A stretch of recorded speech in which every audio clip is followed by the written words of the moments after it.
Welcome back to The Express. Outside the Abbotsford Entertainment Centre, which is currently playing host to Cirque du Soleil's traveling arena show, Quidam. There are 250 costumes in this show and double the amount of costume accessories. Every costume is specifically designed for the artist that wears it, and each one has 2 spares. Imagine that. Of course, this isn't the only thing that brings amazing designers to our town. On today's West Coast Style, we find out why one of the world's hottest fashion designers decided to launch her collection in Vancouver. Pacific Center's West Coast Style is brought to you by Pacific Center. The West Coast is one of the most beautiful places on the planet, and I'm on the hunt to make sure that the people here look just as good as where they live. I'm Mona Mansour, and I'm a lifestyle journalist searching for the most cutting-edge fashion and beauty hotspots, deals, and tips, all in our own backyard. I'll do the shopping so you don't have to. This is West Coast Style. Only the best designers in the world attract a fashionable crowd like this in celebration. We're here for the unveiling of Mary Katrantzou's Fall-Winter 2012 collection, available at the Bay's The Room, right here in downtown Vancouver. Before the festivities began, Mary Katrantzou sat down with me one-on-one to explain to me her own inspirations and why exactly she came all the way to Vancouver to unveil her new collection. How would you say a city or the place you live can really inspire apparel and the aesthetic of what fashion is? And I think with London, especially being such a cultural hub and such a melting pot of different people and different backgrounds of people, it really influences your work. Her hometown of London may be a constant source of inspiration, but Mary told me there was something extra special that influenced her fall-winter designs. This season it was just about taking the everyday and turning it into something that's occasion wear. So we worked with everyday objects like typewriters and telephones and pencils. Now you have teamed up with an iconic retailer, which is the Hudson's Bay. How do you feel it has enhanced what you do and how your audience sees what you do? Well, I think it's about who you're trying to address and at what point in your development. Before Nicholas Malamphy picked my collection for the room, I had wanted to be in the room. The Nicholas Malamphy Mary is referring to is the creative director for the room and the catalyst for bringing Mary's designs to the Hudson's Bay. He happened to be also in town to celebrate alongside Mary. Can you tell us about how the room and Mary came to be? Well, a few years ago I was at London Fashion Week, and the room is a very big supporter of the London designers, the emerging talent. And I was at the show, and the first few collections started coming out, and it really there was a reaction. And I think you can look at her product and you see that it's so unusual, so different. She's just an exciting visionary for fashion right now. There's certain relationships with certain retailers that have a history behind them and a global reach. That's why I said that we had, already decided we wanted to be with the Hudson's Bay before they came. Katrantzou's signature prints and pattern dresses have created a fan following around the world. But I wanted to find out what the West Coast's fashion elite thinks of the pieces when they see them up close. All of these beautiful designs on display. What are your thoughts on the collection? It is the most beautiful collection I think I've ever seen in my life. It's outrageous. Every season she blows me away with her prints. Like, obviously that's become her signature, and you think that it would get old, but it just doesn't. It's always so fun and so fresh, and the colors that she uses, and I mean that pencil dress at the entrance is amazing. It just shows how when somebody's bold and courageous, how they can just make such an impact on the world. And when you think of it, I mean, in the last couple of years, she's just made such an impact on the fashion world all of a sudden. Vancouver's fashion elite definitely have toasted to Mary a few times over. But for everyone else, Mary says it's simple to take away something from her designs, no matter what your style. I would encourage everyone that they try prints on, because there is a distance that a print can create from the hanger to the wearer. It can do wonders because it can really morph your body into something else through the illusion of prints. Brand and also have fun with it. I think it's really important that people have fun with what they wear once in a while. Fashion and fun? We couldn't agree with you more, Mary. I'm Mona Mansour for West Coast Style.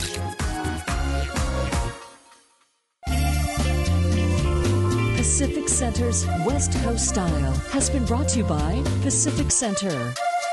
For more big names in fashion, mark your calendar for September the 6th and Vancouver's much-anticipated Fashion Night Out.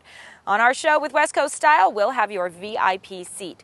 And that's what it's all about sometimes with the good life, right? Accessibility, especially when it comes to wake and water sports, unless you have a boat or a friend with a boat. But you know what? You're no longer out of luck, thanks to a new wake park in West Kelowna.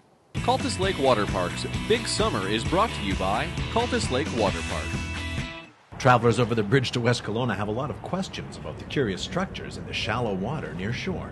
What is it? It looks like a giant ladder sticking out of the water. Is it a cell phone tower? Is it a lightning rod? What is it? No, it's a cable wake park. A cable wake park?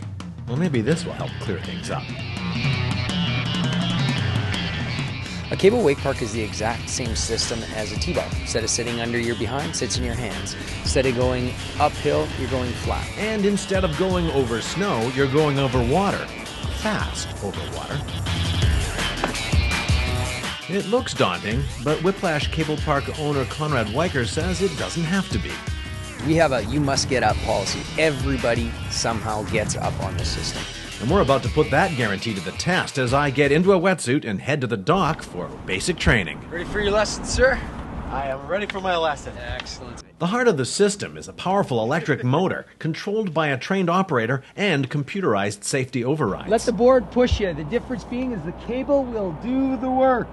Okay. Here we go. Start to tighten it up. Well, it seems getting up was pretty easy. Now, the trick will be turning around and heading the other way. Stay on your heel. Stay on your heel. With enough practice and encouragement from Conrad and his dog, I even manage a few turns.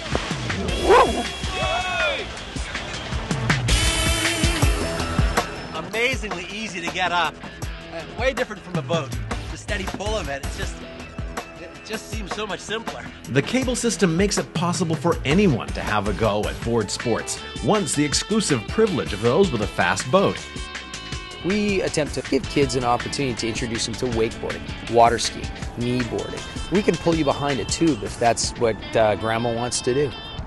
And it's spawning a whole new world of amazing stunts.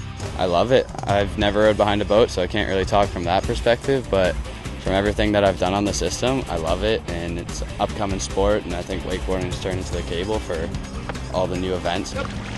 Roll on your tongue. Perfect. Woo! All right. Good job. Now the jumps, right? Next, the jumps. Maybe not. For information, visit KelownaCablePark.com. Big Summer has been brought to you by Cultus Lake Water Park. Up next on The Express. They wanted to learn, how did we live? Cultural history at Xatsull Heritage Village. There's nothing really around here like this. Two-wheeling stunts at the Whistler Airdome. The Express, only on Shaw TV.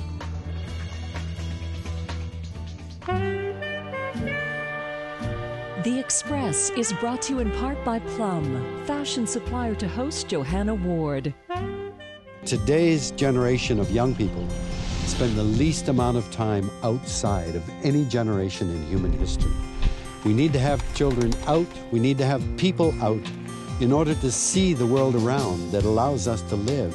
I think something like the Sea to Sky Trail is the epitome of what we need to get people back out into the real world, to see nature as it can be, and something that we are a part of and that we must fight to protect. Welcome back to The Express outside the Abbotsford Entertainment Centre, currently playing host to Cirque du Soleil's touring arena show, Quidam. It's amazing to think how far Cirque has come. Hey, back in 1984, they employed 74 people. Now they employ more than 5,000 worldwide. There's always a story behind a story. And that's what's happening up next on The Express as we find out about something that dates back way longer than Canada's first birthday. And it takes us to a heritage village on the edge of the mighty Fraser River. Cultus Lake Water Park's Big Summer is brought to you by Cultus Lake Water Park. Welcome to the Xatsull Heritage Village. It's a replica of a village that would have been on this spot hundreds of years ago. Here, visitors can come and learn the history of the Aboriginal people of this area and understand how they lived. The interesting thing is, the idea to open up a place like this for visitors came about by a couple from Germany. I don't think anybody even thought about a site like this in about 91 or somewhere in that area, a German couple come here and they started talking about us starting a heritage site because they said people from Germany would come here and stay here, and because they wanted to learn how did we live. The opportunity helped change Ralph Phillips' mindset of his heritage.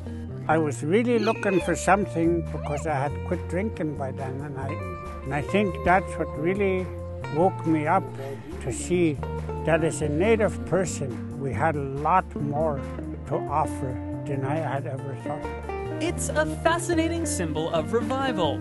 Hundreds of years ago, settlers from Europe began a process of changing Aboriginal culture. And now it's visitors from Europe who are interested in seeing it come back. I really like it when the European people come here because they keep talking about what we have here. We have a very spiritual place, and that's something that they constantly say, that there is something greater than we are here.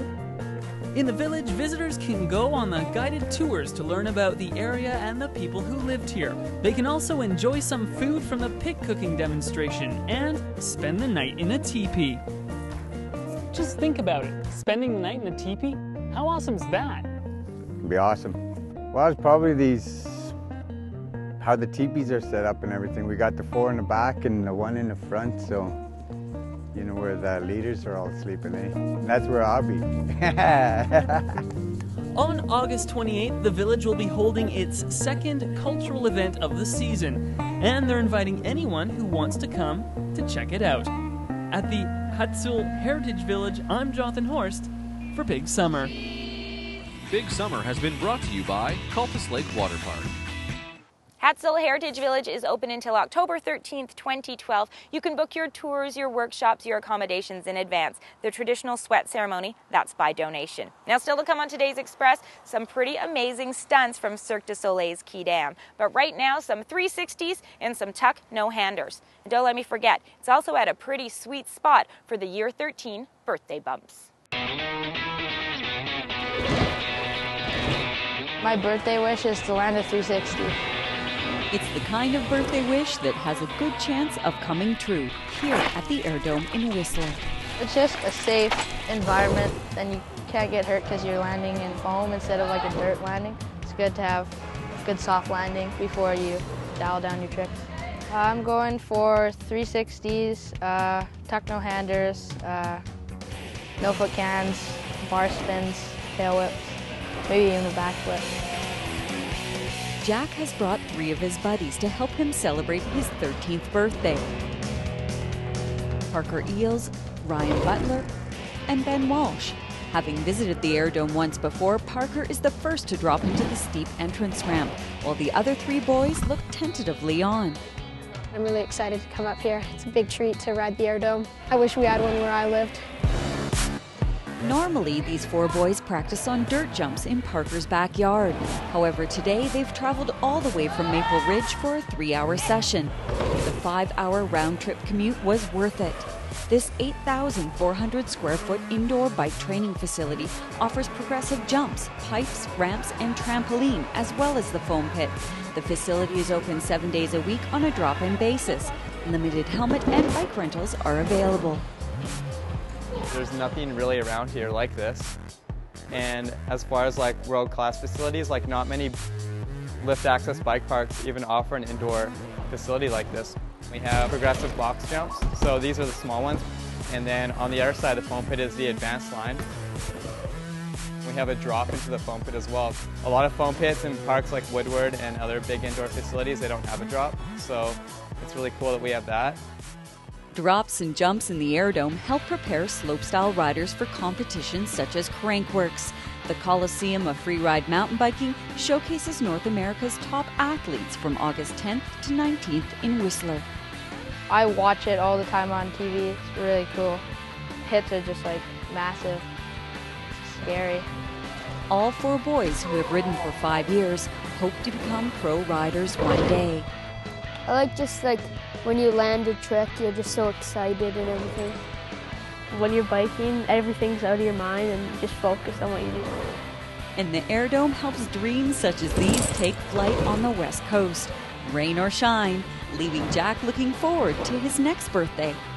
Next year I'm wishing for a backflip. From Whistler, I'm Nicole Fitzgerald for Shaw TV. The airdome is located at Blackcomb Mountain. Yes, spectators are welcome. You can get details at whistlerbike.com, and it's open now through October the 8th. And for more things to do around the sea to sky, Metro Vancouver, and here in the Fraser Valley, we've got the 411 on your FYI. The 2012 Vancouver International Fringe Festival celebrates 28 years of theater for everyone. Every year, the festival delivers an eclectic mix of theatrical offerings in various venues across the city. The Terry Fox Run happens around the world and in your neighborhood to commemorate Canadian cancer activist Terry Fox and his Marathon of Hope, with all proceeds going towards cancer research. The first annual Dinner in the Park happens September 12th at Seasons in the Park. Funds raised benefit Kidsport Vancouver's work to remove financial barriers for children to participate in organized sport. And Cirque du Soleil's Quidam showing here at the Abbotsford Entertainment Centre until September the 2nd. Now that's it, our final express forever. But don't you worry, we're going to be back on September 4th with a brand new show, Go Vancouver. We'll have daily giveaways and a daily spotlight on the city's best foodies, fitness buffs, musicians, and more. Thanks for joining us for the last 7 years, and here's to 7 years more. See you next time.